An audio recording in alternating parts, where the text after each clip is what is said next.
जय जिनेन्द्र।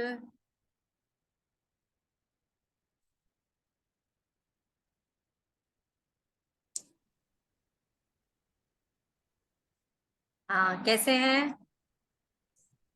बढ़िया। चलिए, मंगलाचरण शुरू कीजिए नीलम्बा भी। हाँ जी। तीन भुवन में सार बीत राग विज्ञानता, शिव स्वरूप शिव का नमो त्रियोग समारिके। जय बोले देवाधिदेव 1008 श्री आदिनाथ भगवान की जय। महावीर भगवान की जय। द्वादशांग जिनवाणी माता की जय। जैन जैन धर्म की की जय। जय। 6 ढाला में पंडित दौलतराम जी ने जो हमारी यात्रा शुरू करवाई थी, निगोदिया जीव स्थावर जीव से लेकर के पंचेंद्रिय, फिर उसके बाद में देव गति, तिर्यंच गति, वहां से होकर के मनुष्य गति, और अब यहाँ से करके चौथे गुण स्थान से लेकर के छठे गुण स्थान मुनि अवस्था तक, फिर उसके बाद में 7वें गुण स्थान में स्वरूपाचरण की चर्चा, और अब धीरे धीरे वो हमें 13वें गुण स्थान यानी केवल ज्ञान अरहंत अवस्था तक लेकर के आ गए हैं कि कैसे ये यात्रा चलती है। और यात्रा का अंतिम लक्ष्य क्या है? सिद्ध पद की प्राप्ति। तो आज हम सिद्ध पद जो है उसका क्या स्वरूप है वो पढ़ेंगे, लेकिन उससे पहले हमने कल क्या पढ़ा था एक बार उस पर नजर डाल लेते हैं। कल हमने देखा था कि अरहंत भगवान जो है उन्होंने 4 घातिया कर्मों का नाश करके और केवल ज्ञान को प्राप्त कर लिया। इस अवस्था तक पहुंच गए। वो कौन से गुण स्थान में आ गए? 13वें गुण स्थान में आ गए। तो ये जो अवस्था है अरहंत अवस्था, ये हमारे प्रथम परमेष्टि है अरहंत भगवान। जबकि सिद्ध भगवान अरहंत भगवान से बड़े हैं, लेकिन फिर भी अरहंत भगवान को क्यों पहले रखा जाता है? क्योंकि वो हितोपदेश देते हैं, हित का उपदेश देते हैं, इसलिए उनको सिद्ध परमेष्टि से भी पहले रखा जाता है। इस अवस्था में अरहंत भगवान हमें कैसे दिखाई देते हैं? उनका पूरा मतलब रूप दिखाई देता है, पूरा शरीर होता है उनका, और हमें अष्ट प्रातिहार्य दिखाई देते हैं। वह समावशरण में बैठे हुए दिखाई देते हैं, उनकी दिव्य ध्वनि खिरती है, और वो 46 गुण से युक्त होते हैं। उनके 10 जन्म के अतिशय, 10 केवल ज्ञान के अतिशय, 14 देवकृत अतिशय, 8 प्रातिहार्य और 4 अनंत चतुष्टय होते हैं। तो ये जो 4 अनंत चतुष्टय प्रकट हुए, ये किससे प्रकट हुए? क्योंकि उन्होंने 4 घातिया कर्मों का नाश कर दिया। कल पढ़ा था ना, ज्ञानावर्णी, दर्शनावर्णी, मोहनीय और अंतराय, ये 4 का उन्होंने नाश कर दिया। तो ज्ञानावर्णी कर्म के नाश होने से उनके अनंत ज्ञान यानी केवल ज्ञान नाम का गुण प्रकट होता है। दर्शनावर्णी कर्म के नाश होने से अनंत दर्शन नाम का गुण प्रकट होता है, और मोहनीय कर्म के नाश होने से उनको अनंत सुख नाम का गुण प्रकट होता है, और अंतराय कर्म के नाश होने से अनंत वीर्य गुण प्रकट होता है। इस प्रकार से उनके अनंत चतुष्टय गुण प्रकट होते हैं। अब क्या होता है? क्या इस अवस्था में आने के बाद में भगवान चलते हैं? चलते हैं कि नहीं चलते हैं, बताइए। चलते हैं। हाँ, विहार होता है ना, समावशरण लगता है भगवान का। हमने पढ़ा भी है समावशरण कहाँ कहाँ, जैसे राजगृही है, विपुलाचल पर कौन से भगवान का समावशरण आया था? महावीर का। और हस्तिनापुर में समावशरण आया, चंदा प्रभु भगवान का सोनागिर जी में समावशरण आया। इसका मतलब है कि भगवान अरहंत अवस्था में विहार करते हैं। तो क्या वो हमारी जैसे चलते हैं? क्या वो हमारी जैसे चलते? पृथ्वी पे चलते, वो आकाश मार्ग में ही गमन करते हैं। वो हमारे जैसे नहीं चलते कि एक पैर आगे फिर दूसरा, फिर ऐसे नहीं चलते, उनके दोनों पैर एक साथ चलते हैं। पर सोचो तो कितनी विचित्र बात लगती है ना, कि दोनों पैर उनके एक साथ ही चलेंगे, वो एक पैर आगे और एक पैर पीछे करके नहीं चलते हैं। फिर विहार के समय हम देखते हैं कि जो देव होते हैं वो उनके 200 226 कमलों की रचना करते हैं। हमने पढ़ा भी था ना भक्तामर जी में, पद्मानि तत्र विबुधा परिकल्पयन्ति, है ना, ये छंद हमने पढ़ा था कि 225 कमल की रचना करते हैं देव, कि किधर, क्या पता किधर कौन सी दिशा में भगवान मुड़ जाए, पता नहीं, तो वो हर दिशा में कमल की रचना करते हैं। लेकिन भगवान क्या है, उन कमल का स्पर्श तक भी नहीं करते हैं, क्योंकि उनका तो बीत गया है, राग और द्वेष बीत गया है, उनको वीतराग दशा प्रकट हो गई है, और उनको क्या हो गया है, केवल ज्ञान प्रकट हो गया है। अब उनके केवल ज्ञान में क्या है, सारी 3 लोकों की जो चीजें हैं वो सारी की सारी झलकती है, उनके ज्ञान में झलकती है। वो देखते नहीं है किसी को, लेकिन वो देखते अपने आप को ही है, लेकिन ये सब उनको अपने आप दिखता है, उनके ज्ञान में सब कुछ झलकता है। तो इस तरह से ये हमने उनके गुणों की चर्चा की थी, अरहंत भगवान की, कि अरहंत परमेष्ठी कैसे होते हैं। अब आज हम पढ़ेंगे सिद्ध परमात्मा के बारे में, कि सिद्ध परमेष्ठी कैसे होते हैं, उनके कितने गुण होते हैं, उनका कैसा स्वरूप होता है, और वो अरहंत भगवान से कैसे भिन्न है, क्या चीजें ज्यादा प्रकट हो जाती है जिससे वो सिद्ध परमेष्ठी बन जाते हैं। तो चलिए हम पढ़ते हैं छंद नंबर 12। छंद नंबर 12 देखते हैं।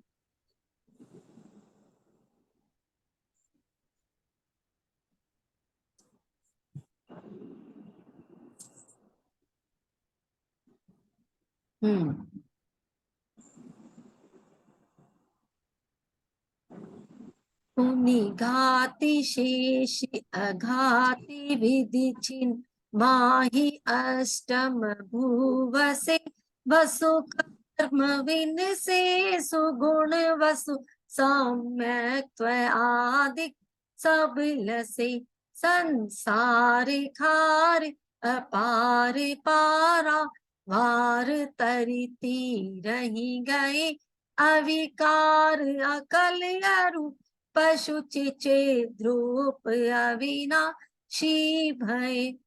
सिद्ध परमात्मा को कितने नाम से देखो संबोधित किया, अविकार, अकल, अरूप, शुचि, चिद्रूप, अविनाशी, कितने शब्दों से सिद्ध भगवान को संबोधित किया है। तो आखिर क्या बात है कि इतने विशेषण उनके नाम के आगे लगाए हैं। तो चलिए देखते हैं इनके शब्दार्थ, तो हमें पता चलेगा कि उनको इतना संबोधन किस कारण से दिया गया है।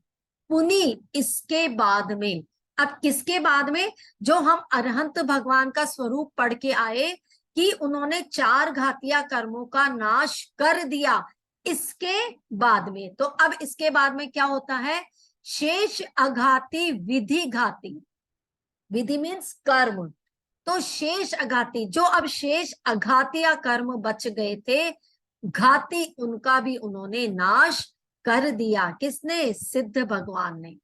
पुनि मतलब इसके बाद में, अब उनके जो सत्ता में पड़े हुए थे 4 कर्म, उन 4 कर्मों को सिद्ध भगवान ने उनका घात कर दिया। कितनी देर में कर दिया, छिन्न माही, यानी क्षण मात्र में उन कर्मों का नाश कर दिया। जब तीर्थंकर भगवान अरहंत अवस्था में जब रहते हैं, तो वो समवशरण में काफी समय तक उनका समवशरण चलता है, लेकिन उसके बाद में क्या है, जब उनको ये घाती कर्म जब मतलब नाश होते हैं, घातिया कर्म, तो क्षण मात्र में नाश करके, और वो कहाँ पर चले जाते हैं, अष्टम भू बसे, अष्टम मतलब 8वीं, भू मतलब पृथ्वी, बसे यानी वहां जाकर के बस जाते हैं, वहां चले जाते हैं, 8वीं भूमि पर चले जाते हैं। वसु कर्म विन से, 8 कर्म के नाश होने पर, सुगुण वसु, तो 8 गुण ही क्या होते हैं, प्रकट हो जाते हैं, क्योंकि अब पहले 4 तो पहले ही नष्ट हो गए थे, 4 और नष्ट कर दिए, तो इसमें लिखा है सुगुण वसु, यानी सम्यक आदि, तो वो 8 गुण है सम्यक आदि, उनके नाम मैं भी बताती हूँ। तो वो निर्मल 8 गुण क्या होते हैं, सबल से प्रकट हो जाते हैं। संसार खार अपार पारावर, और ये जो संसार रूपी खारा समुद्र था, भयानक, जो कहते हैं ना कि लवण समुद्र जो होता है उससे भी ज्यादा खारा ये संसार रूपी समुद्र है। इस समुद्र को क्या कर लिया उन्होंने, तर तीर ही गए, यानी तैर करके इस संसार रूपी समुद्र को उन्होंने प्राप्त मतलब पार कर लिया, यानी वो इस समुद्र के किनारे पर आ गए। अविकार अकल अरूप, जिनका कोई आकार नहीं है, अकल यानी जिनका कोई शरीर नहीं है, अरूप में जो रूप से रहित है, और उनका स्वरूप कैसा है, चिद्रूप यानी चैतन्य रूप उनका स्वरूप है। अविनाशी, अविनाशी मतलब जो नाश नहीं होने वाला है, ऐसे स्वरूप को उन्होंने प्राप्त कर लिया है। अब देखिए इसमें पंडित दौलत राम जी ने क्या बताया है कि चार घातिया कर्मों के नाश होने के बाद में उनको जो है चार और गुण प्रकट हो जाते हैं। तो ये चार जो पहले थे, अनंत ज्ञान, अनंत दर्शन, अनंत सुख और अनंत वीर्य। फिर इसके बाद में और कौन से गुण प्रकट हो गए, अगुरु लघुत्व, अवगाहनत्व, सूक्ष्मत्व और अव्यापादन। ये चार गुण उनके और प्रकट हो जाते हैं। तो कुल मिलाकर के क्या हो गया, कुल मिलाकर के उनके 8 गुण प्रकट हो गए। और फिर क्या बोल रहे हैं वो कि ये गुण जब उन्होंने प्रकट हुए तो वो कहाँ चले गए, वो चले गए अष्टम वसुधा में, 8वीं पृथ्वी पर। अब ये कौन सी है 8वीं पृथ्वी, ये 8वीं पृथ्वी है ईशत प्रागभार भूमि। हाँ, ईशत प्रागभार भूमि उसको कहते हैं। किस अपेक्षा से उसको 8वीं भूमि कहा गया है, देखो 7 तो नरक की भूमियां और 8वीं भूमि ईशत प्रागभार भूमि, तो वो उस अपेक्षा से 8वीं भूमि उसको कहा गया है कि वो मध्य लोक में तो वो आत्मा है ही है, उस मध्य लोक से क्या नीचे के साथ में नहीं गए, मध्य लोक में वो ही है, तो ऊपर की 8वीं भूमि में वो चले जाते हैं, ईशत प्रागभार भूमि में। तो अब वहां क्या होता है, सिद्ध शिला बनी हुई होती है, वहां से वो मध्य लोक से 7 राजू ऊपर चले जाते हैं। पूरा जो लोक है ना पूरा, ये 14 राजू का है, और इस 14 राजू में वो बीच में मध्य लोक से 7 राजू ऊपर है, तो वो 7 राजू क्षण मात्र में ऊपर जाकर के चले जाते हैं। और ये जो भूमि है, भूमि के ऊपर एक सिद्ध शिला बनी हुई होती है, स्फटिक मणि की शिला होती है, निर्मल एकदम कांच के समान, बिल्कुल दर्पणवत सिद्ध शिला होती है। उस सिद्ध शिला में क्या होता है, उस सिद्ध शिला में वो उसको टच नहीं करते हैं, बल्कि क्या करते हैं, सिद्ध शिला जो बनी हुई है उस सिद्ध शिला के मतलब जैसे ही होता ना हमारा सर है, तो वो क्या है, मतलब जैसे ये है, ये चीज उस ऊपर लगती है, जो मतलब जहां खत्म होने वाला है ना वो लोक का अग्रभाग, मतलब बिल्कुल अंतिम भाग जो है, बस ये टच करता है, और नीचे उनकी बॉडी उसको टच नहीं करती है, सिद्ध शिला को बिल्कुल भी टच नहीं करती, यानी लोक के बिल्कुल शिखर वाले भाग में जाकर के वो वहां पर बस जाते हैं। तो इस तरह से क्या है, भगवान वहां जाकर के बस जाते हैं। और ये अष्टम जो पृथ्वी है ये 45 लाख योजन प्रमाण भूमि होती है। हम पूजा भी करते हैं, तो हम पूजा में बोलते हैं कि नहीं, अष्टम वसुधा पाने को कर में ये 8 द्रव्य लिए, बोलते हैं ना। ये अपने हाथों में 8 द्रव्य किस लिए लिए हैं, ताकि हे भगवान मैं भी क्या कर पाऊं, इस 8वीं भूमि को मैं प्राप्त कर पाऊं, इसलिए हम भगवान को अर्घ समर्पित करते हैं। तो इस प्रकार से सिद्ध भगवान का स्वरूप समझ में आया। अब उसमें वो बोल रहे हैं कि कैसे हो जाते हैं सिद्ध भगवान। तो वो जो सिद्ध भगवान है वो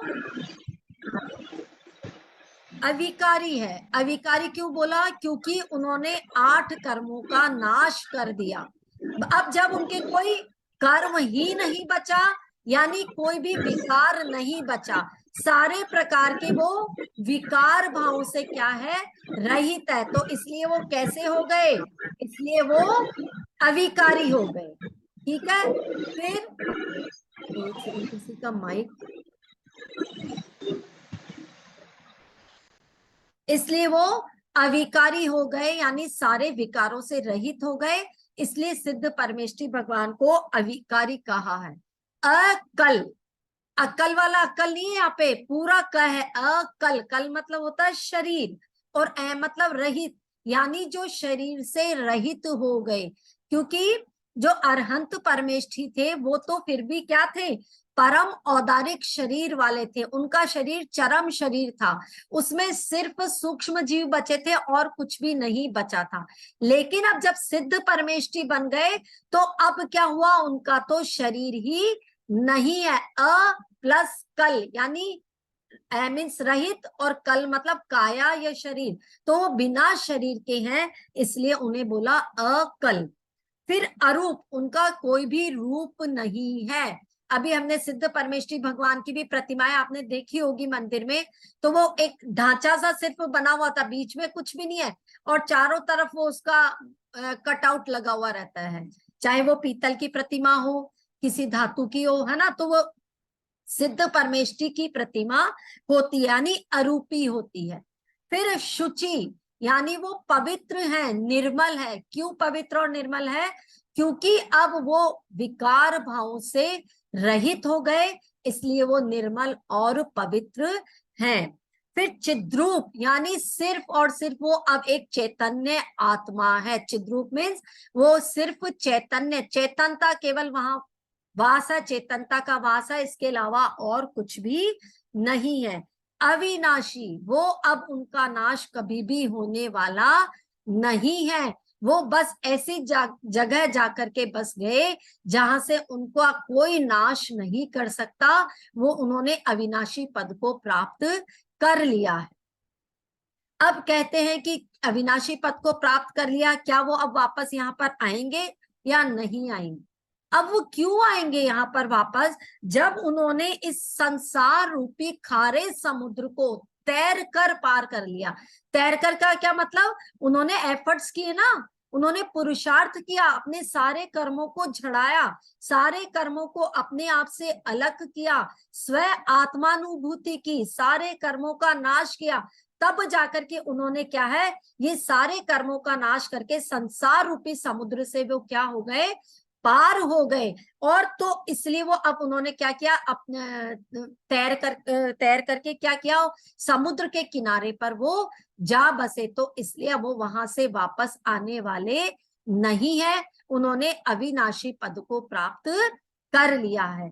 तो इस प्रकार से ये सिद्ध परमेष्ठी भगवान के क्या दिए हैं उन्होंने, सिद्ध परमेष्ठी भगवान के ये विशेषण बताए कि इससे हम उनको संबोधित कर सकते हैं। और ये आपको मैंने कल बता दिया था कि अघातीय कर्म कौन से होते हैं।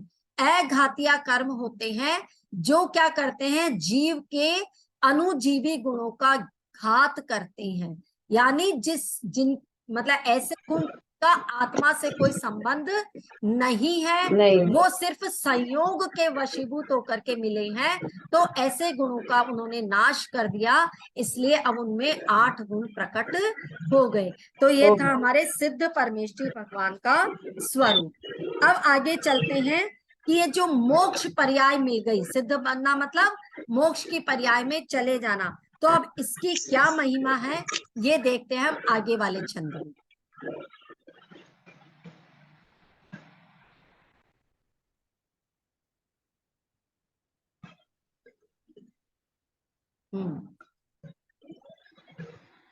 चलिए मोक्ष पर्याय की महिमा देखते हैं, यानी सिद्ध भगवान की क्या महिमा है।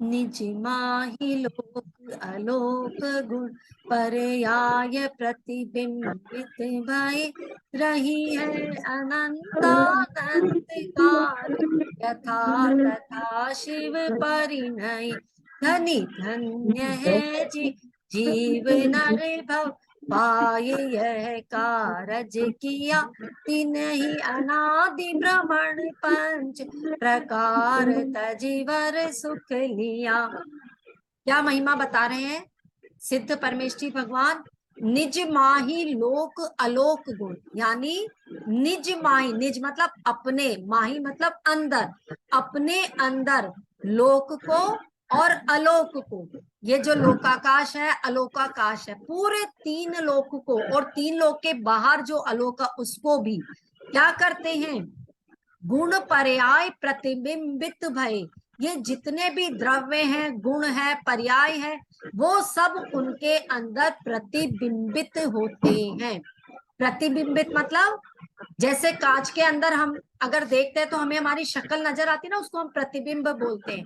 ऐसे ही 3 लोक का प्रतिबिंब भगवान के अपने अंदर उनको तीनों लोकों का प्रतिबिंब दिखाई देता है। वो खुद देखते नहीं है, उनको अपने आप ही ये चीज दिखती है। यथा शिव परिणय, जिस अवस्था से मोक्ष की प्राप्ति होती है, यानी वो जब मोक्ष में चले गए तथा अनंतानंत काल रही है, यानी अब वो अनंतानंत काल तक वहीं पर ही रहते हैं। हाँ, जे जीव नर भव पाए, और जिस जीव ने क्या किया, जिन भव्यात्माओं ने क्या किया, पहले मनुष्य पर्याय को प्राप्त की और यह कार्य किया, और यह कार्य किया। अब कौन सा कार्य किया, सिद्ध पद को प्राप्त करने का। मतलब जे जीव नर, पहले तो उस जीव ने नर भव पाया, मनुष्य पर्याय पाई, फिर यह कार्य किया। अब कार्य कौन सा आ गया, 8 कर्मों को नाश करने का। मुनि पद धारण करने के बाद में यह काम होता है। तो यह कार्य किया यानी मोक्ष पद की प्राप्ति की। वे जीव धनी धन्य है, और वे जीव क्या है, धन्य है। अहो भाग्य उन जीवों के जिन्होंने इस प्रकार का कार्य किया है। इन्हीं अनादि 5 प्रकार भ्रमण तजी, और उन्होंने क्या किया, 5 प्रकार के ये जो भ्रमण है, 5 प्रकार का परावर्तन है। कौन कौन सा, द्रव्य, क्षेत्र, काल, भव और भाव। हाँ, तो ये 5 प्रकार के परावर्तनों को उन्होंने क्या करा, छोड़ दिया, या वे इससे छूट गए। वर सुख लिया, और जो सुख था उसको वर लिया, प्राप्त कर लिया। हाँ, अब सिद्ध भगवान के बारे में क्या बता रहे हैं कि सिद्ध प्रभु क्या है, उन्होंने जब 8 कर्मों का नाश कर लिया और मोक्ष पद को प्राप्त कर लिया, तो वो अपने अंदर ही किसको देख रहे हैं, लोक को और अलोक को, दोनों को, और हर जीव के गुण और पर्याय को अपने अंदर देख रहे हैं, या उनका प्रतिबिंब उनको वहां पर दिखाई दे रहा है। अब जैसे क्या है कि वो खुद देखते नहीं है प्रतिबिंब को, ये जब वो अपने अंदर ही है तो ये चीजें अपने आप उनके ज्ञान में झलक रही है, और उनको कोई फर्क नहीं पड़ता है इस चीज से। जैसे मान लीजिए अगर हम लोगों को पता लग जाए जैसे हमारा भविष्य क्या होने वाला है, यदि कुछ बुरा होने वाला तो क्या हमें चिंता नहीं होगी, हमें डर भी लगेगा, या कहीं कुछ युद्ध होने वाला उसका भय हमें लगेगा, और या और हम किस गति में जाकर के जन्म लेंगे, यदि हमें वो दुख दिख जाए, उल्टी सीधी गति मिल रही है, तो वह देख करके हमारा क्या होगा, मतलब हमारे कौन से भाव चलने लग जाएंगे, संक्लेश के परिणाम चल जाएंगे। यानी हमारे को तो इतनी ज्यादा पीड़ा और वेदना होगी, लेकिन क्योंकि जो सिद्ध भगवान है उनके ये ज्ञान में सब कुछ झलक रहा है, लेकिन उनको इससे कोई मतलब नहीं है कि किसका भविष्य क्या है और किसका पास्ट क्या था। अभी कांच है, कांच में मान लीजिए अग्नि का प्रतिबिंब दिखाओ चाहे कमल का प्रतिबिंब दिखाओ, कांच उस प्रतिबिंब को छूता तक भी नहीं है, उस कांच क्या रहता है, उससे बिना छुआ रहता है, उसको कोई फर्क नहीं पड़ रहा है। वैसे ही चाहे सिद्ध भगवान है चाहे अरहंत भगवान है, उनके ज्ञान में जब ये सारी चीजें झलक रही है तो उनको इससे कोई फर्क नहीं पड़ता, उससे अलिप्त है, दिखाई सब कुछ देता है लेकिन फर्क उनको कुछ भी नहीं पड़ता है। वो वीतरागी हो गए, चाहे जिसका जो पास्ट है चाहे जो फ्यूचर है, वो उनको कोई राग और कोई द्वेष किसी से भी नहीं होता है। और वो मोक्ष पद की प्राप्ति उन्होंने कर ली तो वो अनंतानंत काल तक कहाँ रहते हैं, उस ही अवस्था में रहते हैं। अब वो वहां से वापस आने वाले नहीं हैं। और प्रशंसा कर रहे हैं पंडित दौलत राम जी, उन सिद्धात्माओं की, उन भव्यात्माओं की, कि जिन्होंने पहले मनुष्य पद को प्राप्त किया और इस पद को प्राप्त करने के बाद में उन्होंने क्या कार्य किया, आठों कर्मों को नाश करने का कार्य किया, और 8 कर्मों का नाश करने के बाद में मोक्ष पद को प्राप्त कर लिया। तो वे जीव क्या है, धनी धन्य, वे जीव धन्य हैं, उनके अहोभाग्य हैं, वे विशेष प्रशंसा के पात्र हैं। और ऐसी आत्माओं ने संसार से 5 परावर्तनों का क्या कर दिया, नाश कर दिया। अब उन्हें न किसी द्रव्य में जाना, न किसी क्षेत्र में जाना, न किसी भव में जाना, कहीं नहीं जाना और कुछ नहीं करना। वहां पर उनके पास करने के लिए कुछ भी नहीं है। वो क्या है, निष्कामी है और काम करने के लिए कुछ भी नहीं है। सिर्फ उनका काम क्या है, मतलब वहाँ काम क्या है, सिर्फ अपनी आत्मा ही बची है, सिर्फ उसके अंदर उनको रमण करना है और उन्होंने शाश्वत सुख की प्राप्ति कर ली है। शाश्वत सुख मतलब ऐसा सुख जो कभी भी नष्ट नहीं होगा, ऐसे सुख की उन्होंने प्राप्ति कर ली। ऐसी मुक्ति रूपी लक्ष्मी जो है उन्होंने प्राप्त कर ली कि वो मुक्ति रूपी लक्ष्मी अब उनसे छूटने वाली नहीं है। तो वो मुक्ति रूपी लक्ष्मी हमें क्यों नहीं मिलती है, हमें इसलिए नहीं मिलती, जैसे मान लो एक स्वयंवर चल रहा है, ठीक है, और उस स्वयंवर में क्या है, रानी जो है राजकुमारी वो चल रही है, उसके साथ में दासियां चल रही है। वो स्वयंवर में जितने भी राजा खड़े हैं एक एक के पास में जाती है और वहां जाकर के जो दासियां होती है ना वो बताती है उनको कि ये राजा, मतलब वो देखती नहीं है उनकी तरफ, बाद में देखती है, पहले वो बताते हैं कि ये यहाँ का राजा है, इनकी हाइट इतनी है, इनका रूप ऐसा है, और ये सब कुछ मतलब वर्णन करती है दासियां, उनके उनके बारे में बताती है राजकुमारी को। फिर रानी उनको देखती है, अगर रानी को वो अच्छा लगता है तब तो वो उनको वर लेती है, और अगर उनको अच्छा नहीं लगता तो उसको छोड़ करके आगे बढ़ जाती है। ये स्वयंवर की चर्चा है ना। तो स्वयंवर में क्या है, ऐसे ही समझो कोई मुक्ति, अब यदि वो राजा उस राजकुमारी को देखने के बजाय यदि वो क्या करे, दासियों को देखे, तो क्या वो राजकुमारी उनसे विवाह करेगी, नहीं करेगी ना। क्यों, क्योंकि उस राजकुमारी ने ये समझ लिया कि जिस इंसान को दासियों में इंटरेस्ट है तो उसको फिर राजकुमारी को वरने का कोई हक नहीं है। उसका तो ध्यान कहाँ पर है, जो निम्न स्तर है, दासियां हैं, उनमें ही उनका ध्यान अटका हुआ है, तो वो उसका वर्ण नहीं करती है। तो मैं ये समझाना चाह रही हूँ कि हमें भी मुक्ति रूपी लक्ष्मी इसीलिए नहीं वर रही है। क्यों, क्योंकि हमने हमारे निचले स्तर को अभी पसंद किया हुआ है। हमारा दिमाग अभी कहाँ लगाया हुआ है, हमने ये जो 4 गतियों की विषय हैं, 4 गतियों की जो कषाय हैं, 4 गतियां हैं, हम अभी तक इन्हीं में अटके हुए हैं। इसलिए क्या है, वो मुक्ति रूपी लक्ष्मी हमारा वर्ण नहीं कर रही है। तो मुक्ति रूपी लक्ष्मी का वर्ण तो कौन करती है, मुक्ति रूपी लक्ष्मी का वर्ण ऐसी भव्यात्मा ही कर पाती है जिनका लक्ष्य क्या है, उत्कृष्ट है, सर्वोत्कृष्ट है, श्रेष्ठ है, यानी सारे कर्मों को अपनी आत्मा से जुदा करने का लक्ष्य जिनका है, ऐसी भव्यात्मा ही मुक्ति रूपी लक्ष्मी को वर पाती है, शाश्वत सुख को पा पाती है, ऐसा सुख जो कभी भी नष्ट नहीं होता है। अब इस दोहे से देखो एक दो चीज और है जो मैं आपको बताना चाहती हूँ। इसमें बोल रहे हैं ना पंडित दौलत कुमार जी कि ये देखिए, रही है अनंतानंत काल यथा तथा शिव पर, यानी अनंतानंत काल तक वो वहीं पर रहते हैं, वापस नहीं आते।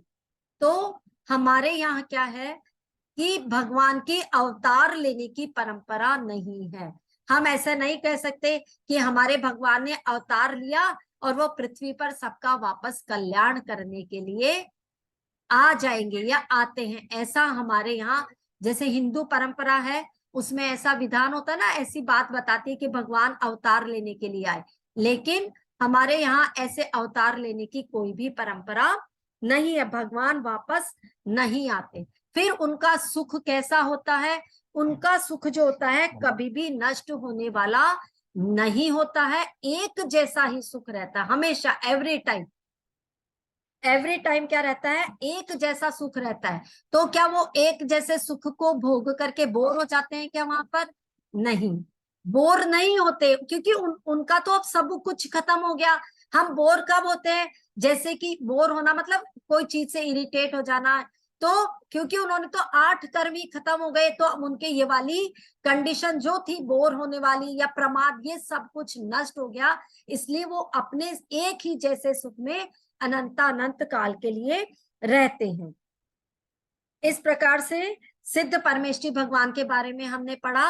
अब क्या फर्क है अरहंत और सिद्ध परमेष्टि में, तो एक बार थोड़ी सी नजर डाल लेते हैं। जो अरहंत परमेष्टि है उनके 4 गुण प्रकट होते हैं, और जो सिद्ध परमेष्टि है उनके 8 गुण प्रकट होते हैं। फिर अरहंत परमेष्टि समवशरण में विराजमान होते हैं। वो क्या बोलते हैं, दिव्य ध्वनि कीर्ति है, उपदेश देते हैं, विहार भी करते हैं, और उनका रूप है। लेकिन दूसरी तरफ देखें तो जो सिद्ध परमेष्टि है उनका ना तो रूप होता है, ना काया होती है, ना उनका समवशरण होता है, ना वो विहार करते हैं। वो सिर्फ सिद्ध शिला में जाकर के विराजमान हो जाते हैं, जबकि अनंत परमेष्टि कहाँ है, मध्य लोक में विराजमान होते हैं। ये कुछ ऊपरी ऊपरी उनके गुणों में फर्क था जो मैंने आपको बताया। और अब हमारा समय हो गया है, तो आज के लिए इतना ही। चलिए नीलम भाभी जिनवाणी स्तुति कर दीजिए।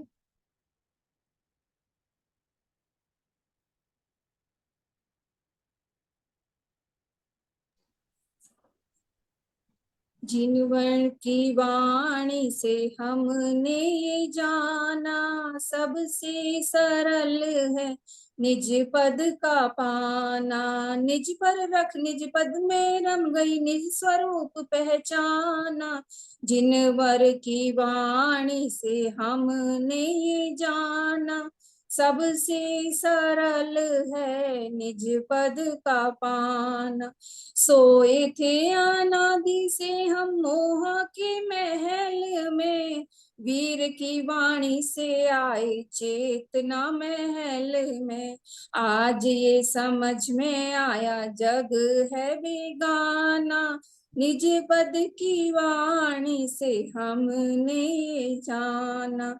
जिनवर की वाणी से हमने ये जाना, सबसे सरल है निज पद का पाना। बोलिए जिनवाणी माता माता की जय। की जय। आप जो हमने आज पढ़ा वही बताया ना अपने जिनवाणी स्तुति में भी, है ना, कि निज अपने अंदर जाकर के ही अपने गुणों को पहचाना और फिर उस पद की प्राप्ति कर ली। चलिए 2-3 क्वेश्चन पूछ लेती हूँ। अरहंत परमेष्टि के कौन कौन से गुण होते हैं? पहले तो बताओ कितने मूल गुण है अरहंत परमेष्टि के? अरहंत परमेष्टि के कितने मूल गुण हैं नीलम भाभी? 46। हाँ 46 मूल गुण 36। होते हैं। 46। हाँ 46, बिल्कुल सही बताया जिया जी। अच्छा, फिर इसके बाद में बताइए कि जो अरहंत परमेष्टि है उनके उनमें और जो सिद्ध भगवान है उनमें क्या फर्क है? अरिहंत भगवान के 4 घातीय कर्मों का नाश हो जाता है, वो समूह हाँ शरण में विराजमान होते हाँ बिल्कुल समूह सही। शरण में विराजमान होते हैं, दिव्य ध्वनि खिड़ती है उनकी, और हाँ समूह शरण विहार करता है उनका। हाँ, और गमन करते हैं। गमन नहीं, व्याह करते नहीं हैं। करता। हाँ विहार भी करते हैं। और सिद्ध परमेष्टि? सिद्ध परमेष्टि सिद्ध शिला पर विराजमान हो जाते हैं, ना वह समूह शरण में विराजमान होते हैं ना विहार करते हैं, वो सिद्ध शिला पर जाकर विराजमान हो जाते हैं। हाँ वो सिद्ध कौन सी अष्टम भूमि का क्या नाम बताया, क्या नाम है 8वीं भूमि का? ईश्वर प्रागभार भूमि। बिल्कुल सही, बहुत अच्छा, ईशत प्रागभार भूमि। अच्छा, उनको किन किन विशेषण से संबोधित किया है, कौन बताएगा? जिनके कैमरा ऑफ है वो भी बता सकते हैं, हैंड रेस कर सकते हैं कि आज हमने यहाँ पर सिद्ध भगवान के क्या क्या विशेषण बताए, क्या क्या नाम से बोलते हैं हम सिद्ध परमेष्ठी को। हाँ अकल प्रियंका। अरूपी, हाँ हाँ ठीक है, और? अकल अरूपी सूची हाँ, और चैतन्य चैतन्य हाँ, आत्मा, बहुत अच्छा, बहुत चैतन्य अच्छा। आत्मा, और अविनाशी, हाँ, अविनाशी, अवतार हाँ, अकल और अविकारी, अविकारी। बहुत अच्छा, क्लैपिंग कीजिए अधिकारी। सब। ताली। सारे विशेषण बताए इन्होंने, है ना। बहुत अच्छा, बहुत बढ़िया। अच्छा, अब उन्होंने कौन से समुद्र को पार कर लिया है? कौन से समुद्र को लवण पार कर लिया? लवण संसार समुद्र रूपी संसार रूपी खारे समुद्र को पार हाँ, कर किनारे संसार को रूपी प्राप्त हो खारे गया। समुद्र को प्राप्त कर लिया है। अच्छा,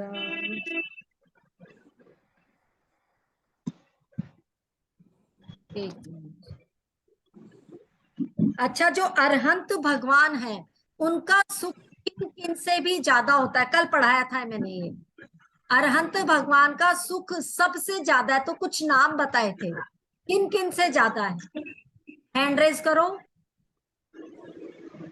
प्रमीला भाभी बताइए। अरिहंत वर्धन का सबसे ज्यादा। प्रियंका जी बताइए, प्रियंका उदयपुर। हाँ, इंद्र, सभी हाँ, इंद्रों से ज्यादा, और अहम इंद्र हाँ, से भी ऊपर। हाँ, ऊपर अहम इंद्र से भी ज्यादा उनका सुख होता है। अहम इंद्र जो खुद अपने आप के ही इंद्र है, किसी का ऑर्डर उनपे नहीं चलता। तो देखो, उसके अलावा तो कोई है ही नहीं। जो 100 धर्म इंद्र से भी बड़े हैं, पर उनसे भी ज्यादा सुख किसका है? अरहंत भगवान का अरविंद। है। चलिए, आज हमारा यहाँ तक हो गया। अब 3 छंद और बचे हैं। अच्छा, कल क्लास लेनी है क्या? कल संडे है, बताइए, या मंडे को ही लूं क्लास? चलो ऐसा करते ले हैं। लो कल, हाँ, ले लो। ऐसा करते हैं, अगर मुझे क्लास लेनी होगी ना, तो मैं 1:30 बजे के आसपास मैसेज डाल दूंगी, ठीक है?